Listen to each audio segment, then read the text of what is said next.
Accueil particulièrement chaleureux, malgré le froid glacial à l'aéroport Vnukovo de Moscou. C'est le vice-président de la Douma d'État, Sergueï Nevrov, qui, aux côtés de l'ambassadeur du Bénin près la Russie, André Okonlola, est venu à la rencontre du président de l'Assemblée nationale du Bénin. Louis Béounou-Vlavonou conduit, sur invitation de la Douma, chambre basse du Parlement russe, une délégation à la deuxième conférence parlementaire Russie-Afrique, prévue pour se tenir les 19 et 20 mars 2023 à Moscou. Après ces échanges préliminaires et une journée préparatoire, la conférence démarre 24 heures plus tard dans une ambiance de kermesse.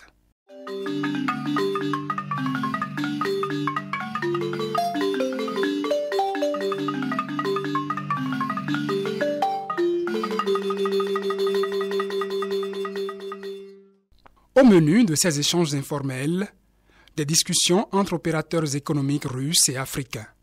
C'est le prélude à 4 tables rondes thématiques qui connaissent la participation des délégations de 38 pays africains et d'une dizaine d'organisations de la société civile sur les enjeux de la coopération entre la Russie et l'Afrique pour un monde multipolaire. L'une de ces tables rondes, consacrée au soutien parlementaire à la coopération dans le domaine de l'éducation et de la recherche scientifique, connaît la participation attentive de l'honorable Jean Tchanati. Une autre, relative à la réponse législative aux défis économiques, retient l'attention de l'honorable Gladys Tossou. Les honorables Chantal Adjovi et Yakubu Oru-Segene se mobilisent autour du thème « La sécurité indivisible, opportunités et contributions des parlements ». Quant au président Louis Béounou-Vlavonou, il assiste à la discussion sur le thème « Le néocolonialisme de l'Occident, comment empêcher l'histoire de se répéter ». La Douma d'État, au cours de chacun de ces ateliers, encourage les peuples, représentés par les parlementaires, à faire évoluer leur paradigme pour aller vers un monde plus multipolarisé dans lequel ils tiendraient autant de place que leurs partenaires dont la Russie se veut être le premier. C'est aussi le sens du discours du président Vladimir Poutine qui, en prenant la parole le 20 mars devant les parlementaires africains, a insisté sur le rôle que souhaite jouer à leur côté la Russie. Ce partenariat entre la Russie et les pays d'Afrique a acquis une nouvelle dynamique et est passé à un niveau nettement supérieur. Cette conférence d'aujourd'hui, où sont représentés tous les pays du continent, pour que les législateurs puissent exprimer l'opinion de leurs citoyens. Et donc, dans ce contexte, votre venue ici à Moscou est un gage de développement des relations tout à fait positives pour toutes les parties. Et je le répète, notre pays a toujours fait et fera toujours plus pour renforcer ses liens avec les pays africains. Depuis l'époque héroïque de la lutte des pays africains pour leur indépendance, on sait que le soutien qui a été apporté par l'Union soviétique aux pays africains contre le colonialisme, le racisme et l'apartheid a été important. Et cela a permis à beaucoup de pays africains d'acquérir et de maintenir leur indépendance. Nous sommes prêts à travailler ensemble à l'ordre du jour international pour renforcer, soutenir plus d'équité entre les pays, plus de respect et plus de coopération sur le plan économique. La Russie est toujours prête à partager ses technologies avec les pays africains. Elle propose de travailler ensemble au développement technologique. Et nous mettons en place un réseau d'universités pour pouvoir améliorer notre coopération sur différents domaines comme la santé, la protection de l'environnement, la sécurité biologique. Et dans cet objectif, la Russie est prête à remettre des laboratoires mobiles à l'Afrique, à former des spécialistes. Avant cette intervention, le président Louis Béounou-Vlavonou avait déjà donné le sens de la participation du Bénin aux assises de Moscou.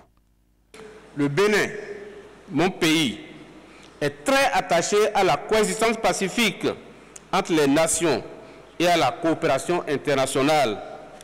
Cependant, comme tous les pays du monde, il est également confronté à de nombreux défis et doit notablement faire face à des problèmes économiques sociaux et environnementaux, dont certains se sont accentués depuis un an en raison des difficultés diverses engendrées par le conflit entre la Fédération de Russie et l'Ukraine.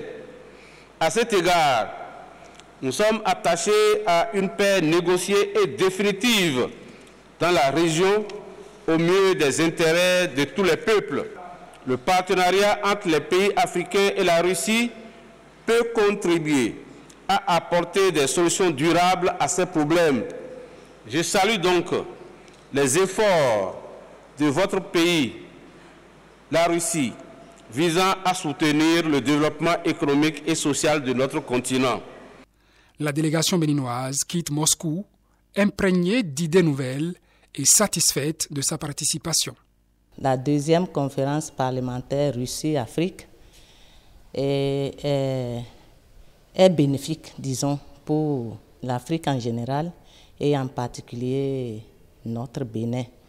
Elle renforce la coopération du Bénin et de la Russie.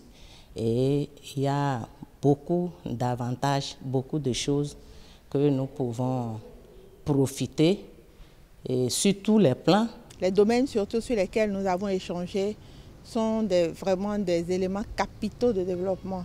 Je veux citer par exemple l'éducation, la santé, la sécurité, les énergies renouvelables. On a fait même une rétrospective sur le néocolonialisme. C'est vraiment un feedback sur des chantiers importants de développement. Et nous allons en fait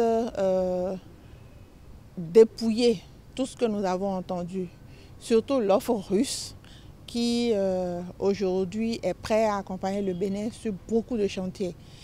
Pas le Bénin, pas les pays africains en général, sur beaucoup de chantiers. Donc c'est aux gouvernants de notre pays de prendre les décisions qu'il faut par rapport à cela. En marge de la conférence, la délégation béninoise a effectué une visite guidée de la cathédrale du Christ Sauveur à Moscou, ainsi que d'une partie des fortifications historiques du Kremlin.